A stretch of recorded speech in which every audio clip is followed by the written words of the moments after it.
Vamos a trabajar en esta clase virtual lo que o se conoce históricamente como la anarquía y las luchas civiles. Nosotros habíamos analizado en la clase anterior y también en las clases presenciales toda esta cuestión que tenía que ver con el posicionamiento de las facciones unitarios y federales, sus máximos representantes, e incluso habíamos avanzado hasta la misma dictadura o gobierno de Rosas, cómo se consolida justamente a partir del uso de la fuerza y de la violencia en cierto punto para consolidar un poder hegemónico desde Buenos Aires hacia el interior. Bueno, esta presentación, esta clase virtual tiene un nombre que le he colocado, he decidido ponerle El interior agoniza, porque realmente a partir de 1820, después del estallido de la lucha civil y del lo que podríamos llamar la anarquía y la disolución del proyecto revolucionario, Buenos Aires da la espalda definitivamente al interior, se apropia de la renta aduanera, usufructuándola para sí y dejando así al interior en una larga agonía, en un estado vegetativo, diría Jorge Abelardo Ramos en Las masas y las lanzas, despojada de las riquezas que natural y políticas jurídicamente le correspondían, pero fundamentalmente agonizando en un proceso de luchas y enfrentamientos que termina de alguna manera corrompiendo y termina de alguna manera destruyendo aquello que había sido tan próspero en la época colonial y que va a sumergir a todo el interior, como decíamos, en una larga agonía de por lo menos 40, 50 y podremos decir hasta 60 años si arrancamos nosotros contando desde la Guerra de Independencia. Para comenzar esta presentación he decidido compartir con ustedes una frase de Mahatma Gandhi, un luchador por la paz, un hombre que ha luchado por la independencia de su país desde la no violencia, pero que me parecía que era pertinente y representativa de lo que aquí veníamos a analizar, y que dice que lo que se obtiene con violencia solamente se puede mantener con violencia. La violencia es el miedo a los ideales de los demás. Tendremos la oportunidad de conversar al respecto de esta frase en un foro temático.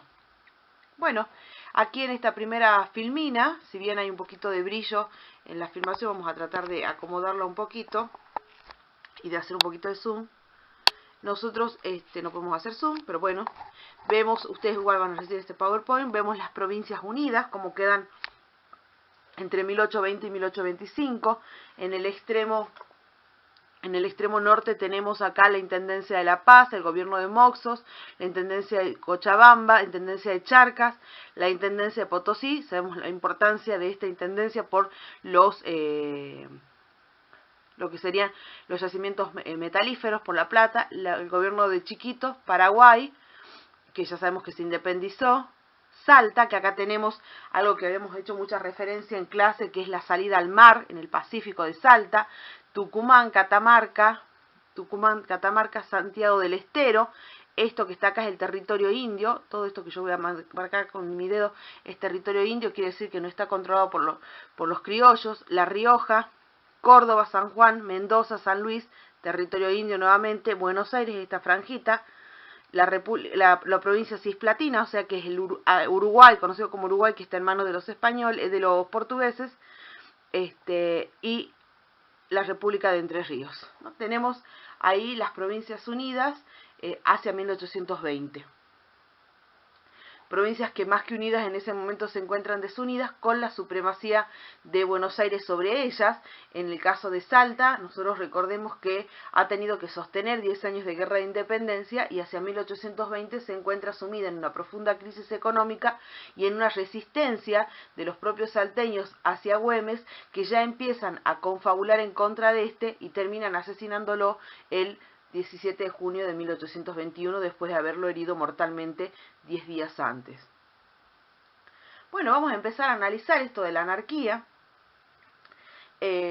cómo se plantea, ¿no? Cómo se plantea este país anárquico, no organizado, donde desaparece el Estado central, y luego de la crisis del año 20, se logra, ¿no es cierto?, como nosotros habíamos visto en clases presenciales, la llegada, justamente por el sostén que le va a dar Rosas al gobierno de Martín Rodríguez, un hacendado que lleva como sus ministros al gobierno tanto a José Manuel García como a Bernardino Rivadavia. El gobierno, este gobierno con un afán revolucionario, con un afán reformista, tal cual lo hemos analizado en clase presencial y en taller de lectura, inicia todo un proceso de transformación en Buenos Aires, inicia el endeudamiento externo y una serie de reformas que han sido festejadas por los apologistas rivadavianos. Bueno, finalizado el gobierno de Martín Rodríguez, Gregorio Las Heras lo sucede en el gobierno y Buenos Aires se encarga de alguna manera, corromper la posibilidad de que se reúna un congreso en Córdoba. Tal era el pedido de Bustos. Bustos era un general de la Guerra de Independencia que se había amotinado con el ejército del norte en Arequito en 1820 y que ya tenía claro, ya tenía entendido, ya sabía que desde Buenos Aires no iba a venir la organización tal como el interior la necesitaba. Entonces sostenía la necesidad de la reunión de un congreso, congreso constituyente, pero que se reúna fuera de Buenos Aires. Esto va a ser fuertemente combatido desde Buenos Aires y a raíz de las prácticas de las intrigas diplomáticas hacia el interior van a lograr que el Congreso finalmente se reúna en Buenos Aires en el año 24. Es un Congreso de dispar representatividad, es un Congreso donde finalmente las provincias altoperuanas no van a estar representadas, obviamente la provincia cisplatina, hoy llamada Uruguay, tampoco, y donde se va a jugar con el tema de la cantidad de población y finalmente siempre va a ser Buenos Aires una de las provincias que más representantes tenga, que tenían de hecho 9 representantes frente a provincias que solamente tenían 1 o 2 diputados. Esto le va a dar a Buenos Aires la posibilidad de manipular políticamente el Congreso y de alguna manera de controlarlo a su antojo, ¿no? Que bueno, era un poco lo que Bustos venía temiendo, digamos así, y bueno, finalmente se concreta. Este Congreso va a sancionar, entre otras leyes, la ley fundamental. La ley fundamental es un antecedente de la Constitución del 26. Va a lograr que se empiece a afianzar el unitarismo en el interior. De hecho, Salta, después de la muerte de Güemes, va a ser una provincia unitaria. Y va a promover la creación del Ejecutivo Nacional con la ley de presidencia.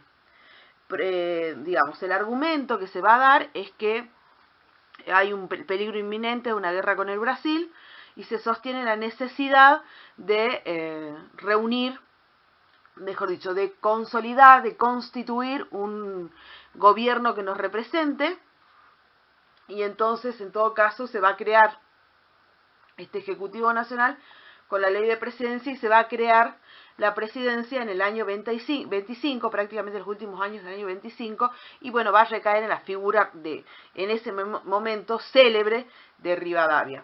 Y también nosotros tenemos que a posteriori se sanciona la Constitución del año 26. Acá ya la primera contradicción, porque en un país donde no se había establecido un régimen de gobierno que diga que fuera representativo, republicano, presidencialista, federal o centralista, lo que fuere, ya se había elegido un presidente, ¿no? Esas son las contradicciones de nuestra historia. Y también vamos a decir que la Constitución es una Constitución que es una copia fiel de la del 19. Entonces ustedes ya pueden empezar a intuir que es una Constitución que va a ser rechazada por los pueblos del interior, porque de alguna manera, bueno, como sabemos, es una Constitución centralista, censitaria, aristocratizante, en la que solo se pone ojos y beneficios para Buenos Aires y de alguna manera se niega o se rechaza al interior. Bueno, también es importante acá hacer la aclaración. Ustedes ya saben la forma de trabajar que tenemos. En cada uno de estos, de algunas de estas palabras, ustedes tienen algún hipervínculo, como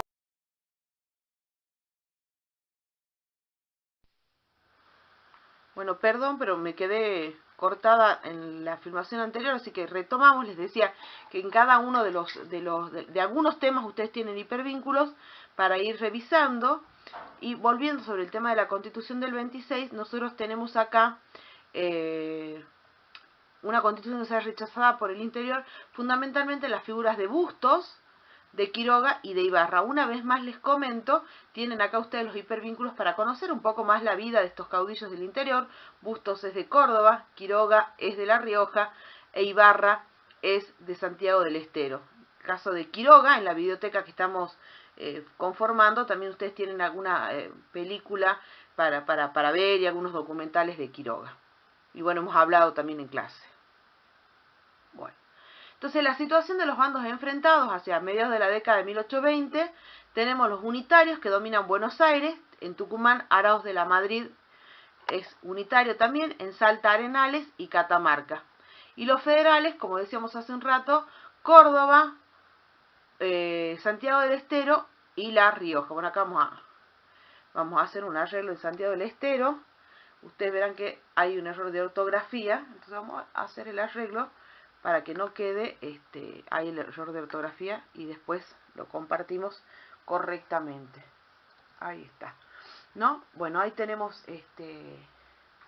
arreglado subsanado ese pequeño detalle, pero seguimos charlando. Entonces tenemos estos dos bloques unitarios y federales, ¿no? Y obviamente desde el Congreso es un Congreso unitario.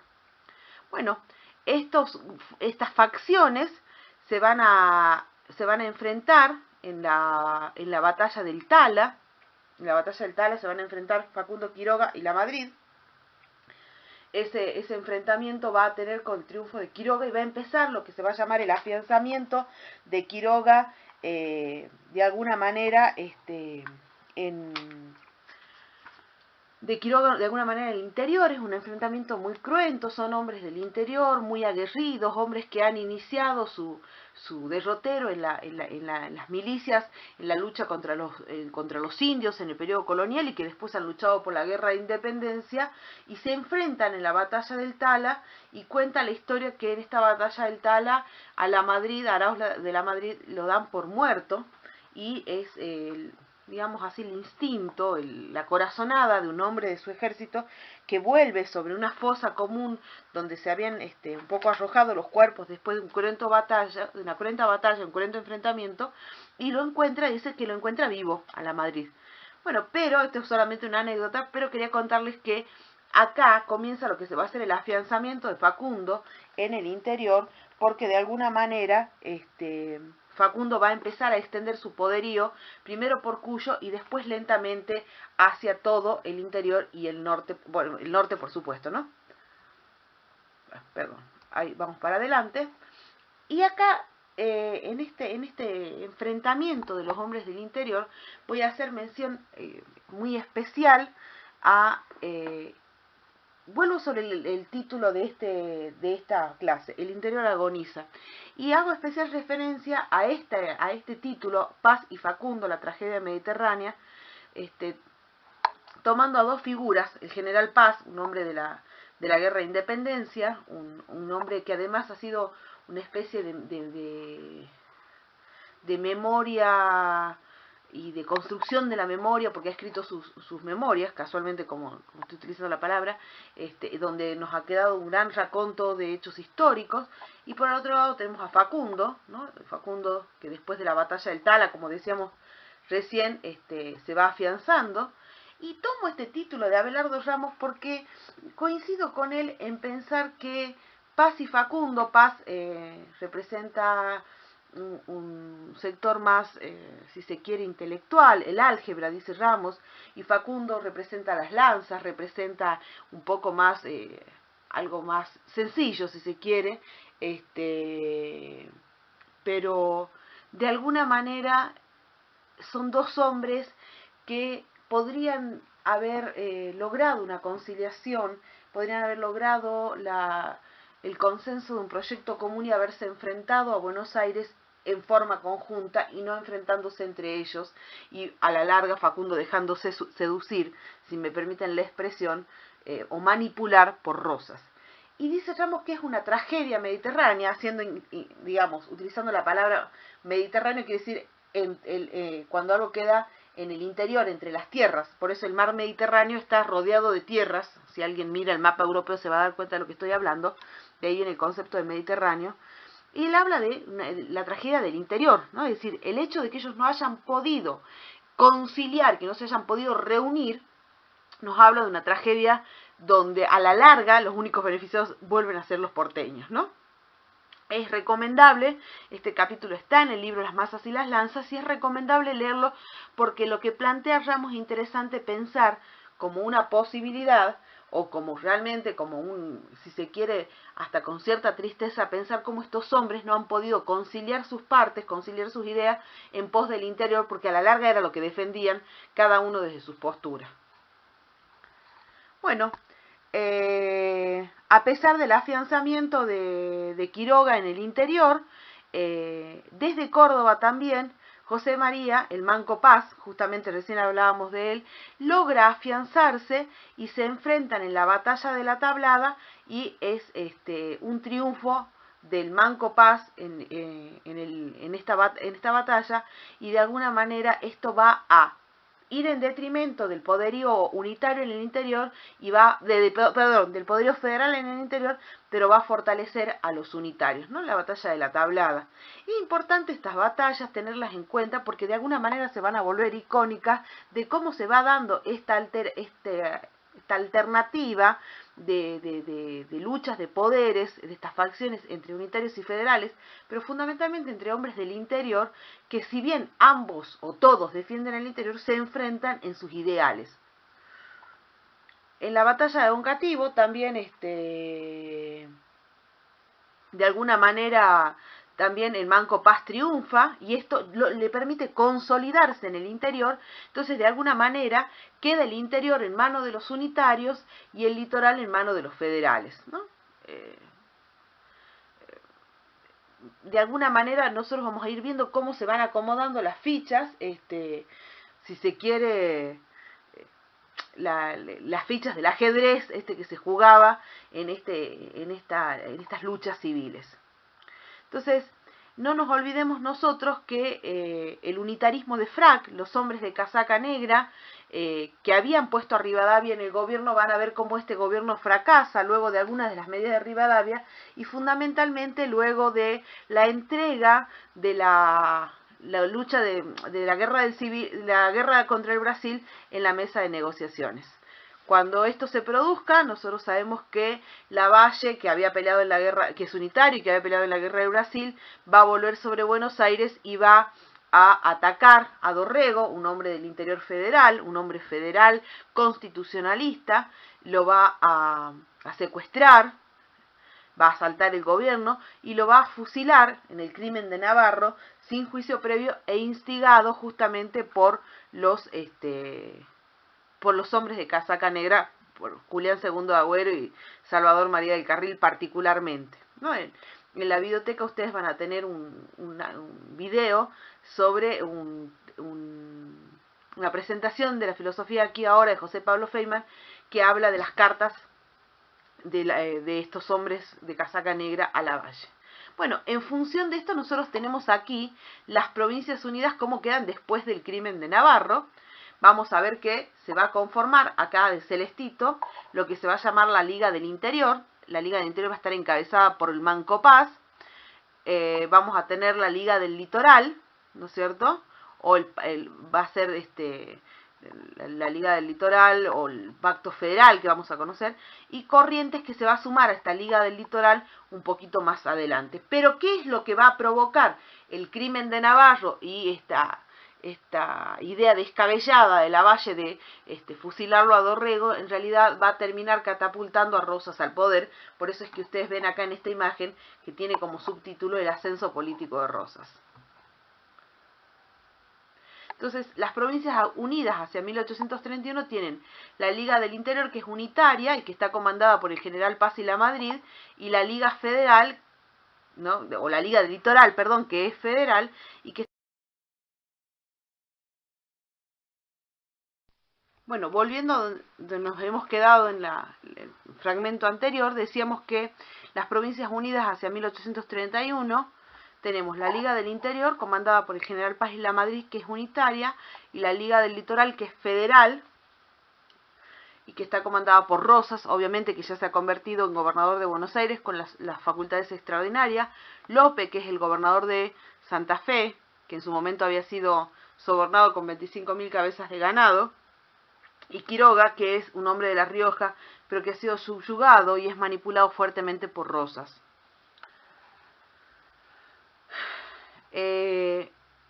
Rosas va a usar la fuerza y yo diría el ímpetu y yo diría el carácter irascible de Quiroga para empezar a extender su poder en el interior, y entonces lo va a comandar, por así decirlo, hacia el interior para que se enfrente con esa liga unitaria, y se va a enfrentar justamente con Arauz de la Madrid, ¿no es cierto? Se va a enfrentar con Arauz de la Madrid en la batalla de la Ciudadela, ¿no? En la batalla de la Ciudadela, en la ciudad, digamos, en Tucumán, que va a ser un triunfo de Quiroga, y que aquí sí, ¿no es cierto?, después de la batalla del Tala, que habíamos dicho que comenzaba el afianzamiento de Quiroga en el interior, acá ya es el despegue definitivo de Quiroga, y de Ciudadela va a...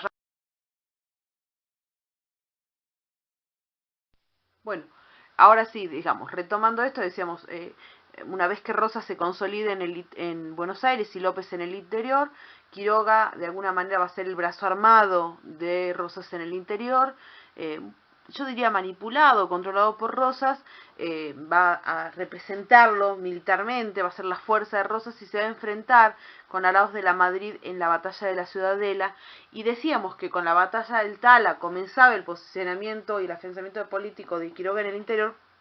Con la batalla de la Ciudadela esto se va a dar definitivamente, y el triunfo de Quiroga en la Ciudadela lo va a poner en la cúspide de la pirámide en el interior, poniéndolo como árbitro, como decisor de lo que sucedía en el interior, y controlando todo el noroeste del Cuyo, que quedan bajo sus autoridades, donde él pone en las provincias a gente de su entera confianza. Va a lograr que en Tucumán se lo elija como gobernador Alejandro Heredia, en Santiago del Estero a Ibarra, en Salta se va a promover la figura de Pablo Latorre, digamos, va a haber algunos otros intentos, pero finalmente la figura de Pablo Latorre. Pero acá es importante tener en cuenta que va a ser la figura de Pablo Latorre en Salta una pieza clave en lo que va a venir después de la batalla de Ciudadela, porque Quiroga va a tener un fuerte ensañamiento con Salta, una provincia tradicionalmente unitaria, en la cual un poco va a, digamos, a cargar todas las culpas sobre Salta, sobre esta etapa unitaria, obligándola a al pago de una fuerte indemnización. No nos olvidemos que Salta además venía de haber sostenido la guerra de independencia durante 10 años, casi 10 años de luchas civiles, y de golpe se encuentra con que tiene que pagar una fuerte indemnización en una provincia que está devastada económicamente, quebrantada políticamente, quebrantada socialmente. Entonces acá en Salta la figura que va a pasar a gobernar es Pablo Latorre, un poco para ir mostrando cuáles son los hombres que de alguna manera Quiroga controla, y en el caso de Ibarra en Santiago del Estero y Alejandro Heredia en Tucumán, son hombres de su entera confianza. Entonces, ¿cómo queda después de la Ciudadela el interior y un poco la Confederación Argentina? Bueno, existía la Argentina en ese sentido. Tenemos... bueno, Quiroga es una figura célebre, por eso hemos puesto acá la figura de Quiroga. Tenemos en Buenos Aires a Rosas, en el litoral a López, y en el Cuyo, en Cuyo y noroeste lo tenemos a Quiroga, ¿no? Vamos a arreglar el error nombre propio, va con mayúsculas, así que hacemos acá la salvedad, arreglamos para que ustedes lo tengan bien prolijito y seguimos trabajando, ¿no? Ahí entonces lo tenemos a Quiroga, decíamos, como el hombre fuerte del interior después de la batalla de Ciudadela. Pero yo hacía hincapié con Salta, ¿no? Por la situación particular de Salta, no solo porque estamos en Salta y estudiamos un poco la historia un poco más regionalizada, si se quiere, sino que Salta va a ser el peligro inminente de un nuevo estallido de la guerra civil. Y de hecho lo he titulado de esta manera. El caso... Quiroga le impone una onerosa indemnización, el nuevo gobernador es Pablo Latorre. Acá ustedes tienen un hipervínculo para ir a un portal salteño de historia, como para leer un poquito más sobre Pablo Latorre. Si ustedes quieren, vamos a ingresar a este portal, un portal bastante didáctico, que se llama Edisalta, o el portal de Salta de .go.ar, y acá tenemos un poco lo que va a ser Salta entre 1834 y 1836, que son 2 años, parece poquito, pero 2 años realmente gravísimos en la historia de Salta, y que por eso me ha parecido interesante compartirlo en este hipervínculo para que ustedes tengan la oportunidad de ampliar la lectura. De cualquier manera, la bibliografía citada, digamos, pertinentemente para el estudio de este periodo, es Armando Raúl Bazán, que yo me voy a tomar el atrevimiento de taparles la pantalla de la computadora y ponérselos acá enfrente de la cámara, no sé si se ve, que es un librito que ustedes van a tener para fotocopiar en la biblioteca del instituto.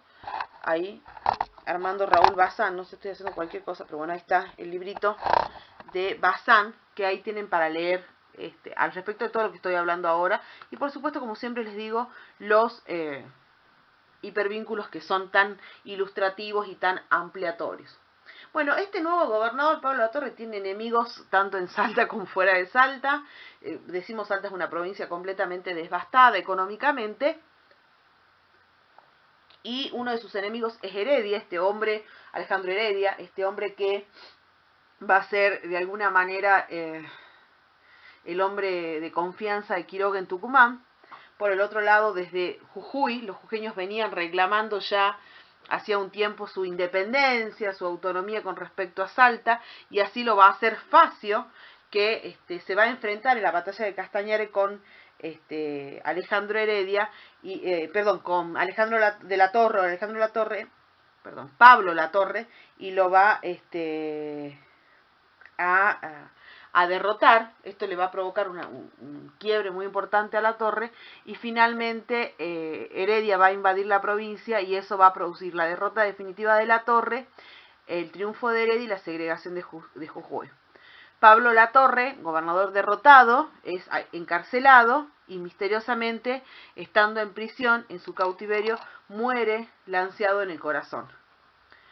Cuando todo esto que ustedes tienen sintetizado acá en este Smart Graph de esta filmina está sucediendo, y digamos, por supuesto se conoce el peligro que ello implica, por eso yo le pongo este título: Salta estalla de nuevo la guerra civil, porque la guerra civil iba a implicar a toda la Confederación. Desde Buenos Aires se lo va a enviar a Quiroga a mediar en este conflicto. Cuando Quiroga está llegando a Santiago del Estero, se entera de que Pablo Latorre ha sido derrotado, que Jujuy se ha segregado y que Heredia ha logrado imponer a su hermano como gobernador, y que finalmente Pablo Latorre ha muerto en prisión. O sea que lo que él venía a evitar, que era un nuevo derramamiento de sangre, no se ha podido evitar. Y acá yo le pongo un título: Facundo, Federación o Muerte, porque de alguna manera es lo que va a suceder, ¿no? Facundo viene a intentar imponer el modelo de la federación, el modelo de la federación entendida desde Buenos Aires, entendida desde Rosas y de López, y también viene a enfrentar su propia muerte, ¿no? Va a firmar el 6 de febrero de 1835 un pacto interprovincial entre Tucumán, representado por Heredia, hombre de su confianza, como habíamos dicho, entre Santiago del Estero, con Ibarra, representado también hombre de su confianza, y con Salta, con la representación de Moldes. Siempre Salta, en este caso, y como lo decíamos anteriormente, siempre en cierta desventaja, en inferioridad de condiciones. Quiroga se está volviendo a Buenos Aires, ha recibido, nosotros acá vemos la fecha del Tratado Interprovincial del 6 de febrero de 1835, pero unos meses antes Quiroga ha recibido una carta de Rosas, donde Rosas nuevamente le manifiesta su credo político, donde le manifiesta la imposibilidad, les diría yo, para Rosas en ese momento, lo innecesario y lo incómodo de la organización constitucional, lo que se llama la Carta de la Hacienda de Figueroa, donde nuevamente Rosas le dice que no están dadas las condiciones para la organización constitucional del país, algo que Quiroga de alguna manera le venía reclamando. Bueno, Quiroga, luego de la muerte de Pablo Latorre, y ante la imposibilidad de volverse, de subsanar ese problema, va a volverse a Buenos Aires, y estábamos ahí haciendo el arreglo ortográfico, estando en Córdoba, va a ser emboscado, en el norte de Córdoba, va a ser emboscado y muerto en Barrancayaco, ¿no?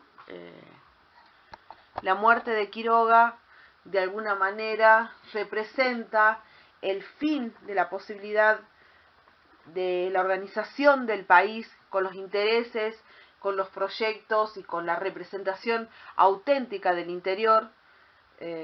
Representa el fin de la posibilidad de superar esa tragedia mediterránea de la que hablábamos hace un rato, y de alguna manera va a catapultar definitivamente a Rosas al poder. El norte va a quedar organizado en lo que se va a llamar el Protectorado del Norte Argentino, la consolidación de la figura de Heredia desde Tucumán. El litoral va a seguir siendo controlado por López, que a su vez es controlado desde Buenos Aires por Juan Manuel de Rosas. La figura insigne del